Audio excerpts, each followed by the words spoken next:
محبوب کی طرف کی جاتی ہے، اس چیز کی قدر و منزلت میں اضافہ ہو جاتا ہے۔ زید بن حارثہ ایک غلام تھے، مگر سرکار دو عالم صلی اللہ علیہ وسلم کے غلام تھے، اس لیے دنیا کی تاریخ میں اس زمین پر جتنا بھی بادشاہ گزرا ہے اس سے بڑا مقام و مرتبہ حاصل ہوا۔ چونکہ ایاز بھی غلام تھا، سلطان محمود غزنوی جیسے فاتح اعظم کا غلام تھا، اس لیے دنیا کی تاریخ میں سب سے بڑا مقام ایاز کو حاصل ہوا۔ اسی طرح جب ہمارے اور آپ کے آقا سرکار دو جہاں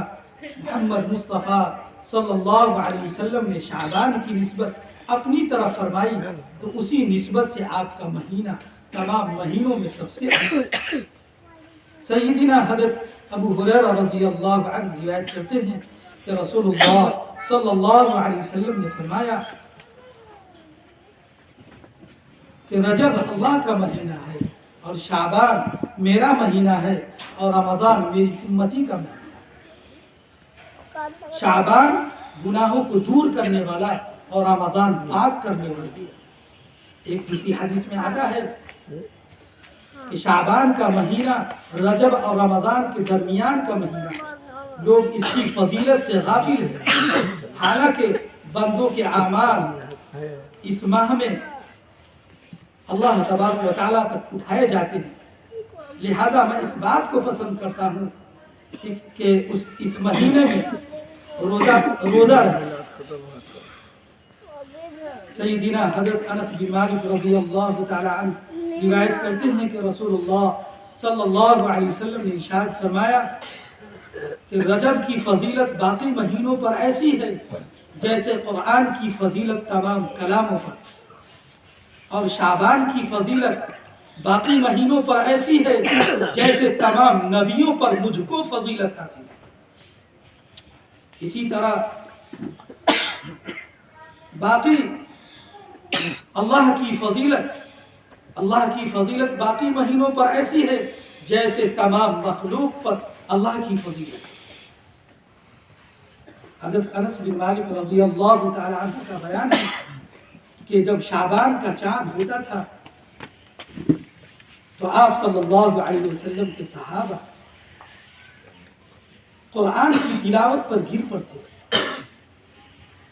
آج ہمارے معاشرے کے اندر آپ خود دیکھ لیں کہ کتنے ایسے لوگ ہیں جو اپنے گھروں کے اندر قرآن کی تلاوت کرتے ہوں، ہم کو قرآن پڑھنے کے لیے کوئی وقت نہیں ہے، لیکن دوسروں کے بارے میں الٹی سیدھی بات کرنے کے لیے بہت سارے وقت ہیں۔ تو میرے محترم بزرگوں دوستو، یہ جو مہینہ ہے بہت ہی متبرک مہینہ ہے۔ اللہ کے رسول جناب محمد رسول اللہ صلی اللہ علیہ وسلم کے صحابہ جب شعبان کا چاند دیکھتے تھے تو قرآن کی تلاوت پر گر پڑتے تھے، مسلمان اپنے مالوں کی زکوٰۃ نکالتے تھے اور حکام قیدیوں کو بلا کر کے انہیں چھوڑ دیا جاتا تھا یا ان پر حد جاری کیا جاتا،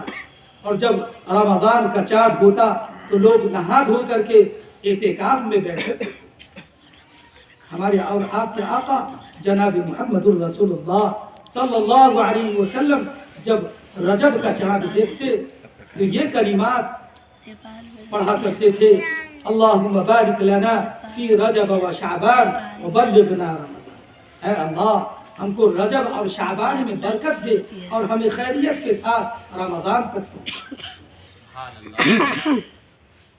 ام المؤمنین حضرت عائشہ صدیقہ رضی اللہ تعالی عنہ بیان فرماتی ہیں: ما رأيت رسول اللہ صلی اللہ علیہ وسلم یصوم شہرین متتابعین الا شعبان و رمضان۔ میں نے رسول اللہ صلی اللہ علیہ وسلم کو شعبان اور رمضان کے سوا متواتر 2 مہینے روزے رکھتے ہوئے کبھی نہیں دیکھا۔ ام المؤمنین حضرت عائشہ صدیقہ رضی اللہ عنہ کے پاس کسی عورت نے رجب کے روزوں کا ذکر کیا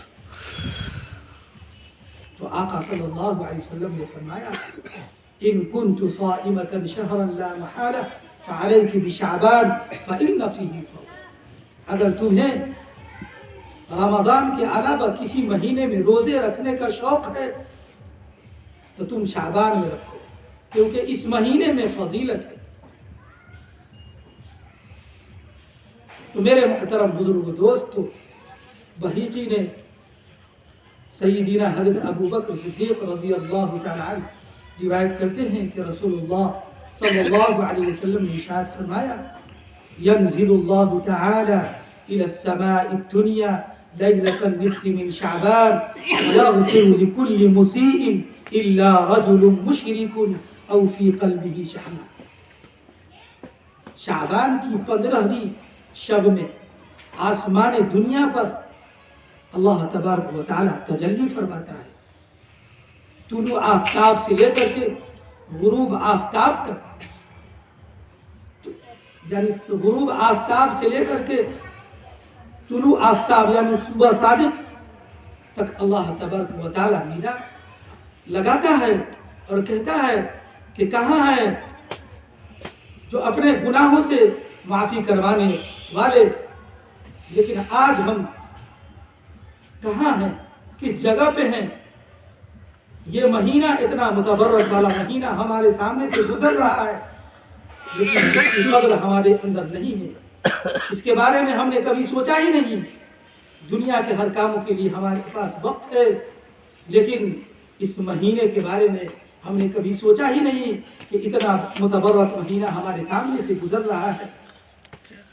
شب برات یعنی چھٹکارے کی رات، اپنے گناہوں سے چھٹکارا ہونے کی رات، اپنے گناہوں پر نادم اور شرمندہ ہونے کی رات۔ اللہ کے سامنے میں ہم نے جو گناہ کیا ہے اور اس کو دل سے توبہ کریں گے تو اللہ تبارک و تعالی معاف کر دے گا، لیکن اس رات میں بھی کہا گیا ينزل الله تعالى إلى السماء الدنيا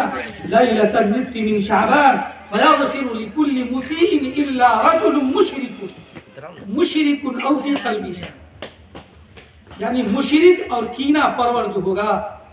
اس کے سوا تمام کے گناہوں کو معاف کر دے۔ جو مشرک ہوگا، جو کینہ اپنے دلوں کے اندر سجا کر کے رکھا ہوگا، ایسے لوگوں کے گناہوں کو معاف نہیں کرے گا۔ جو لوگ اپنے ماں باپ کے ساتھ نافرمانی کرنے والے ہوں گے، ایسے لوگوں کے گناہوں کو معاف نہیں کیا جائے گا جب تک کہ وہ توبہ نہ کر لے، جب تک کہ وہ معافی اور تلافی نہ کر لے۔ تو میرے محترم بزرگ دوستو، اسی حدیث میں ابن ماجہ نے روایت کی ہے لیکن تھوڑا سا زائد کیا ہے فقوموا لیلہا وصوموا نہارہا، یعنی 15ویں شب کو آپ اللہ تبارک و تعالیٰ کی عبادت کریں اور 15ویں تاریخ کو یعنی اس کے کل ہو کر کے آپ روزہ رکھیں، رات میں شب بیداری کریں، اللہ تبارک و تعالیٰ کی عبادت کریں اور کل ہو کر کے روزہ رکھیں۔ میرے محترم بزرگ دوستو،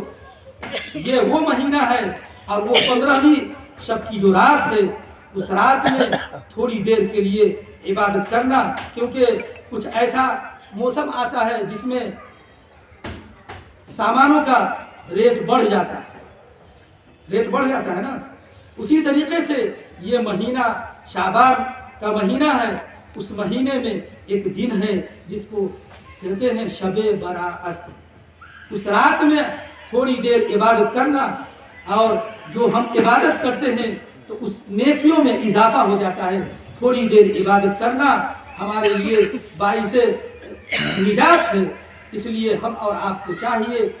کہ اس مہینے کی قدردانی کرنے کی توفیق عطا فرمائے۔ میرے محترم بزرگ دوستو، جب اسی طریقے سے ہم اپنے وقت کو ضائع کر دیں گے ہمیں کچھ نہیں ملے گا، لیکن کچھ لوگ ایسے بھی ہوتے ہیں اس رات میں پوری رات شب بیداری کرتے ہیں، جاگتے ہیں اور یوں ہی آخر شب میں یعنی فجر سے پہلے، فجر کی نماز سے پہلے ہم سو جاتے ہیں، پوری رات ہم بیدار رہیں اور فجر کی نماز بھی نہیں پڑھے اور سو گئے۔ میرے محترم بزرگوں دوستو، پوری رات جاگنے سے کیا فائدہ؟ آپ عشاء کی نماز پڑھ کر کے سو جائیں اور فجر کی نماز کے لیے اٹھ کر کے